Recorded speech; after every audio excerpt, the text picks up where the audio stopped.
We'll call the special board meeting to order. Can I have roll call? Mr. Cabral is not here. Mrs. Sharuti? Here. Mrs. Gonzalez? Here. Mr. Walk is not here. And Mr. Reeves is here. Could we please stand for the flag salute?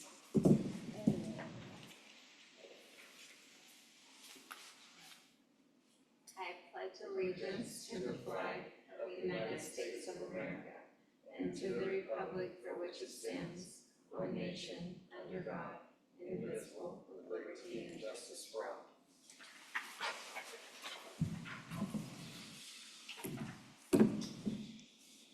So I have to read that.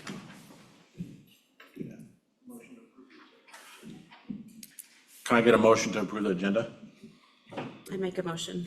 Can I get a second? I second. Mr. Cabral, not here. Mr. Walk? Ms. Gonzalez? Aye. Ms. Sharuti? Aye. And Mr. Rivas, 3. Public communication. Any person wishing to comment on the agenda and non-agenda items may do so. Please step to the podium and state your name. It would be appreciated if you would limit your comments to 3 minutes. California law prohibits the school board from taking action on any matter which is not on the posted agenda unless it is determined to be an emergency by the board. Per board policy BB 9323, individual speakers may be allowed 3 minutes to address the board on each agenda or non-agenda item. The board may limit the total time for public input on each item to 20 minutes. With board consent, the president may increase or decrease the time allowed for public presentation depending on the topic and the number of persons wishing to be heard. The president may take a poll of speakers for or against a particular issue and may ask that additional persons speak only if they have something new to add. At this time, anybody would like to speak to the board? E, approve a revision to the 2025-2026 LCAP. Can I get a motion or any questions on that? No?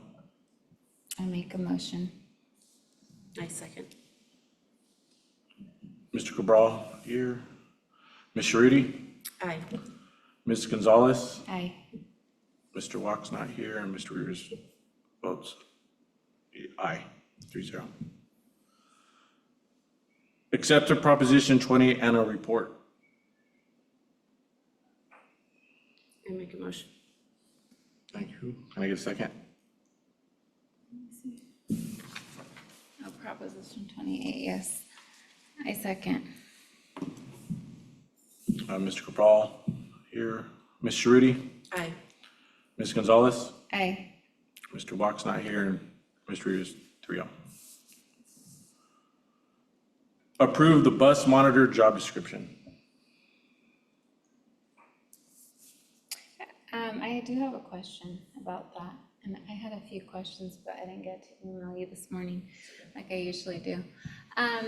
Do they typically do the CPR training annually? So it's not included in the job description. Or most of our classified staff do annually do CPR certification. Oh, okay. It's just not included in the job description for that specific position. We'll take a look at it, but it would be part of the requirements for that job. Okay. And if they do it, it's good for 2 years or they have to do it every year? The CPR certification is usually good for 2 years. Okay. Any other questions? No, that was it. Can I get a motion? I make a motion. I second. All right, Mr. Cabral is not here. Ms. Sharuti? Aye. Ms. Gonzalez? Aye. Mr. Walk's not here and Mr. Rivers votes aye. Item 4, approve the resolution number 2520C or 26-04 2024-2025 gain limit. Any questions on that? Or you? No questions? No questions on that. No? Articulate on that matter? It's really a check the box type of item. We basically have to attest to the fact that we're not spending more on tax revenues that we're entitled to. The state pretty much makes sure we don't do that. And The proof of that is the non-audited actuals will be the item that is up next. And that basically is a resolution we have to do annually along with our non-audited actuals.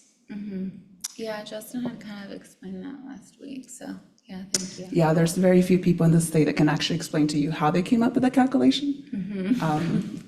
It's a big mystery, quite frankly. But Okay. we just check the box. I'm gonna get a motion, please. I make a motion. Second. I second.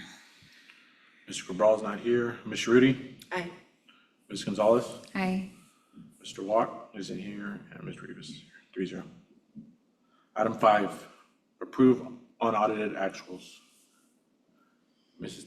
Tappy's gonna. Sure thing. Presentation. Yeah, thank you so much. Oh, there he is. All right, well, good afternoon, Superintendent Pruitt and esteemed board members. Finally here, our audited actuals for fiscal year 24-25. I believe the majority of you have done at least one cycle of an audited actuals, but just in case, I did want to center ourselves as far as where we are in the budget cycle. You technically saw the 24-25 multiple times all of last year. You started with adopting that in June 2024. Then you saw an update against that budget in December through actuals that have happened through October of that year. It came back to you once again in March 2025. And the last time you saw something in relation to 24-25 was when you adopted 25-26. There is specifically a process of giving an estimated actuals towards your new budget to kind of gauge how you can move forward with what you are predicting for that year. It did include estimated, I went back and looked at your I wasn't here for June, so I went back and looked at your presentation. It did include, in fact, some of estimated actuals. And I just wanted to draw your attention to the fact that this is the first time that you're seeing it outside of the budget lens. This is the first time that we have looked through all of our books, closed out the books, and this is what really happened, all the financial transactions that actually took place that we are recording in our books, and therefore the first real snapshot of 24-25. And really, I want to just kick you off by giving you a very general overview. There's a 140-page document attached to the board documents. It's a pretty extensive and detailed line item by line item of absolutely every single thing we need to record. But I just wanted to draw your attention to basically your basics, revenues and expenditures within general fund. That's the majority of our activity takes place. That's what operates the schools. I want to also highlight it against estimated actuals just to give you an idea of how we actually closed out in comparison to what we were thinking we were going to do during that June timeframe. Really, the reality is that revenues came in pretty close. It's a negative 1% change. That's mostly driven by federal revenue being reimbursement based. So we can only go and reimburse as much as expenditures that we have. So given that we didn't have as many expenditures that we thought during that time, our reimbursement from the revenue side came in a little bit less. From other state revenues, there are certain grants that we currently have that we cannot earn until we have enough expenditures. We did not earn enough, so they just get placed back in our bucket of revenue for this year. Now, that you'll see right now, actually, I can actually take you to that. You'll see that that sort of impacts the remaining of your expenditures as well. If we don't have the revenues, then you don't have the expenditures. That's sort of how those grants work. So you'll see a lot of those changes being impacted, especially in the books and supplies line item. It was a negative 31% in comparison. As far as salaries and benefits, those came in really, really close. A lot of those amounts that sit in the estimated actuals are just our cushions. We are trying to be conservative as possible to make sure that we are capturing what those expenses are going to look like. So it actually came out to be really close, I would say. The other area to highlight will be services and other operating expenditures. That's mostly driven by the fact that utilities was just much higher than when we anticipated, and communications as well. Other than that, we did have an overall reduction of 4% in our expenditures. So it kind of washes out the fact that we did have 1% reduction in revenues, but we also did have a negative 4% in comparison for our expenditures, which is the flip side of that equation. And really what this really means at the end of the day is that we get to see our fund balance and how that's being impacted. We started the year with 19.9 million as a beginning fund balance. That was audited for 23-24. We obviously audited the revenues, we subtract expenditures, we did deficit spend. We did deficit spend 5.4. However, we were originally predicting we were going to deficit spend 7.1, which is pretty good considering the changes in the closeout of the several months that we've had to look at to complete this process. we actually ended up with an ending fund balance of 14.5, which is 14% higher than what we originally thought when we were looking at the estimated actuals back in the spring. So it's really good. Now, we have to give a breakdown of how we intend to allocate that ending fund balance. You do have a board policy for 8% as it currently stands. So the first thing that needs to get backed out is out of the 14, we're going to set aside the 5, which is 8% of that. Next comes restricted. That restricted, the majority of it is honestly driven by the local funding for special education services. That is an amount that we just have to dedicate and continuously to monitor. That is an obligation, and it's something we just have to continuously monitor and budget for accordingly.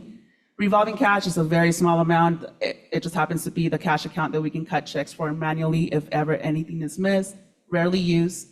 We use it for families, we use it for payroll checks, any additionals that might have been missed, and the county doesn't process those very fast enough. So that's a very small amount. The remaining of that balance, we create assignments for them. Basically what it means, we're trying to earmark that remaining balance, kind of predicting to see what we may not have budgeted for this year. And really the bigger item I will say is a prior year retros. Although we did budget for the 1% for a retro for last year, and obviously 1% going for 1% off schedule was budgeted for this year. However, the other longevity stipends that you all reviewed last week, I believe that was when the board meeting was at, those were not budgeted for. So I just wanted to make sure that we earmark an amount to kind of give us a cushion so we don't hit ourselves into a deficit spending for this year. We carry forward some of the balance to cover those costs. The remaining is instructional materials reserve, and really the reality of that is we need to adopt a curriculum, and it is a conversation we're currently having in cabinet, and we're going to begin those discussions as far as what that's going to look like from a cost perspective, from a timeline perspective. So I also wanted to earmark a bit of what remained for those purposes, so it doesn't hit in its entirety in something that we may not have budgeted for this year. And the other funds, I do apologize, this is very small. These are the other funds that don't necessarily hit the day-to-day operations, with the exception of cafeteria. Obviously, that's something that operates pretty consistently in our district. That is pretty close. Cafeteria, $3 million. That is a pretty close ending balance for what I can tell the prior years. So nothing unusual there. I will call out that adult education actually require a little bit of support from the general fund to carry itself. The 167 looks minimal, but in reality, it's been a break-even program. This just past year was the first year that we had to do a contribution to sustain it to those levels, and that's mostly driven by the salaries increases that have happened throughout the years. As far as those 3 that follow after cafeteria, those are our building operations. I do want to highlight that you all did do a sell of bonds that's not reflected here. That's hitting this fiscal year. And I believe at the next board meeting, we'll be coming back and having a discussion of a possible another issuance, if not mistaken. So all those activities that you may be aware of at this very moment, those are not hitting this currently fund balance, because that's all activity that will be booked at the end of this fiscal year 25-26. Other than that, I will like to tell you what happens next. So the auditors get to come in and pretty much peel back every single detail of closing out the fiscal year. I have been in communication with them pretty consistently for the last couple of months.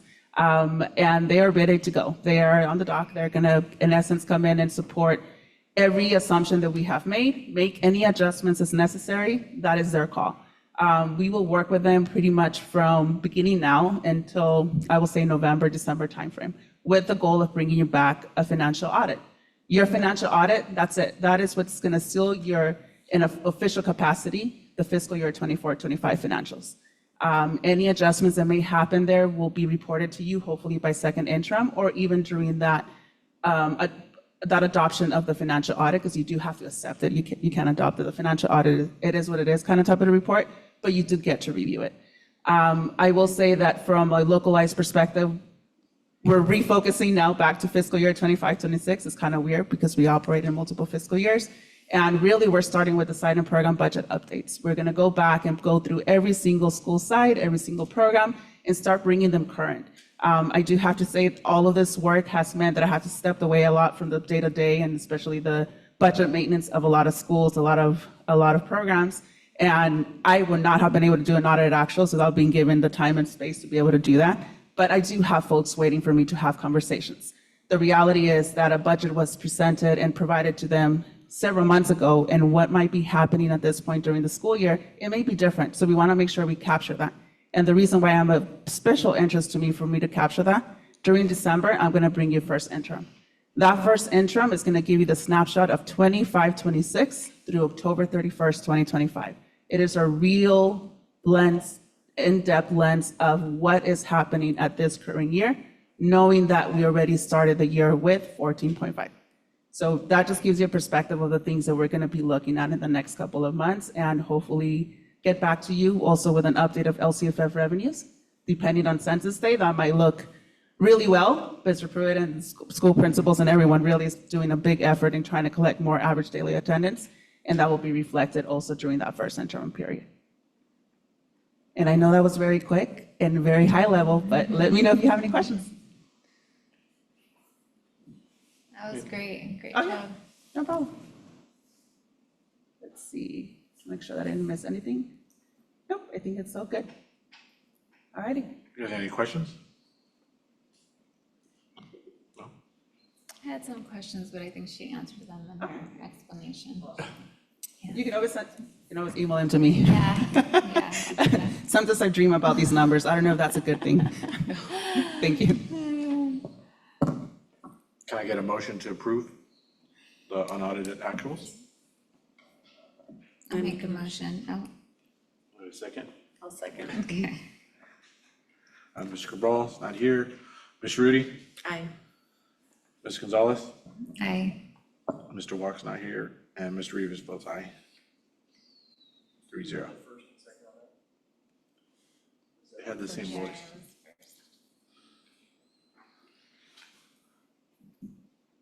Oh, it passes 3-0?